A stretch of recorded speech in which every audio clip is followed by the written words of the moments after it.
I think I want to start at the end and say God's design is, as Ephesians 1 says, to join all things in heaven and on earth together in the Messiah. Now, in the Messiah, that is in Jesus, heaven and earth come together. He is the heaven and earth person. And what he does in his life, in his inauguration of the kingdom, in his death and resurrection and ascension, is to make that now a cosmic reality. And the New Testament comes back again and again and says that something happened when Jesus died, as a result of which the world is a different place. Nobody realized until Easter Day, and it took them a while to realize even then, but that something happened. And this is very difficult for us to talk about because it's to do with there being dark forces in the world which we humans give power to by worshipping them, whether we call them gods or whether we just think of them as money and sex and power or whatever it is. And then they have power over us. We worship them, which is idolatrous. Our humanness fractures, which is sin, etc. How are we rescued from that?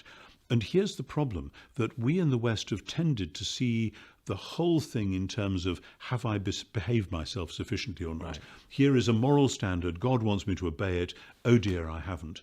Then God's going to punish me. Oh, fortunately, somebody gets in the way and takes the rap on my behalf. And I want to say that's a very low-grade, almost pagan view of how a God might behave. And we get there because we have moralized our view of humanity. Morals matter enormously, but humans are more than moral-keeping machines. Humans are meant to be reflecting God's love into the world and reflecting the praises of creation back to the Creator. And it's very interesting that in the book of Revelation, it says that the blood of the Lamb is shed in the new Passover so that we might be the royal priesthood, the kingdom and priests, not so that we can heave a sigh of relief and go to heaven.